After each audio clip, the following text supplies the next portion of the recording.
Hi, I am Sharon Acoff-Sledge, and I am going to give my reflections on Dr. Ely's lecture on Chapter 4. And Chapter Four's title is Specifying a Purpose and Research Questions or Hypotheses. He talked about the purpose statement again. A purpose statement gives the overall direction. A purpose statement is used in both qualitative and quantitative research, and it's usually put at the customarily, not usually, customarily put at the end of your introduction. The research question, of course, is used in both types of studies, both qualitative and quantitative. And it raises the questions that you're going to answer through your research. And also the hypothesis. And those of us who've gone through grade school, we know that a hypothesis is usually called an educated guess. But a hypothesis is where we make predictions. That's used in quantitative, and our research objectives, usually that's in quantitative, but it can be in both types of studies because it's specifically where you state the goals. And then he got into variable, which piqued my interest because I'm a math teacher, I'm a mathematician. And when I first started teaching, one of my students said, as I explained, variables was a letter that represents a number and it has no value unless you assign it a value. And I talked some more about it. And they were saying, well, what is X? Well, it depends on what you assign to it. She said, okay, so variables vary. And that is a definition that I use with all of my math classes when we talk about variables. So the variable in your experiment is the thing that changes. And I didn't know there were so many different types of variables that you could use that one could use in an experiment. So a variable is something that you can measure in your experiment, and some variables are harder to quantify than others. So, for example, if I were to say gender was a variable, there's only a few options there.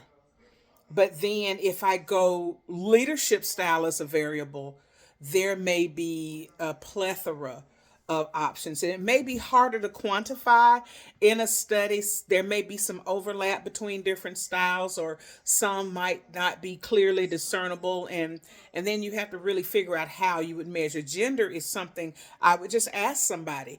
But leadership styles is something that would have to be observed and coded and put into different categories and determining what they are. He talked about your theory. Your theory is your educated guess. A theory reminds me of the word theorem, and in mathematics we either prove or disprove a theorem, and so a theory is something that we're going to study. This is what we think our outcome is going to be, but we do the research to see if it proves or disproves our theory. And he talked about categorical measure, which was a variable that could be assigned that was kind of fixed, like gender, and then continuous measures like age, something that you would have to pick a point on a continuum. And I know variables vary, but they really do vary a lot. Your construct, and he talked about that. Your construct, he said, was an attribute or a characteristic that's expressed in an abstract way, whereas a variable could be stated in a specific way. Like, for example, for a variable, I could say grade point average, GPA. That's one thing. That's the example he used. And the example he used for a construct was like student achievement. So we would have to quantify what we would consider student achievement in our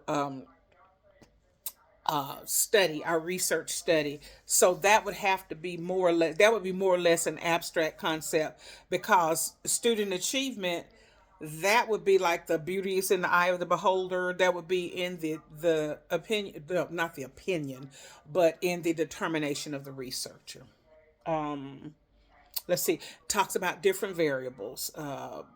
treatment variables, measured variables, control variables, and moderating variables. But then my interest was piqued again when he talked about independent and dependent variables. And I teach math 6 and math 8. And I have to teach that concept in both classes. In math 6, it's two variable equations. In math 8, it's functions, what we're more familiar with that teach secondary math. So I still have to say that the dependent variable, the value of the dependent variable, depends on the value that you input for your independent variable. So independent would be an input and dependent would be an output. Well, in research, it looks like independent variable would be like a construct or something, and your dependent value will be variable would be the outcomes of your research. So in quantitative, it's more like it is. I mean, it's just like it is in math that I was familiar with. And he talked about how the independent variable X influences a dependent variable Y. That's the way we define it in mathematics. And with quantitative being numbers and statistics, that would make sense. But in qualitative, I was kind of confused, but not as much as I was at first. But he said it's where you're exploring a central phenomenon, and it's an in-depth understanding of why, where internal forces shape our value of Y, which what we would be familiar with. And then he said they also are shaped by our dependent variable. So I would love to explore that more with a more concrete example so that I could really understand that. Thank y'all for listening. These are my reflections.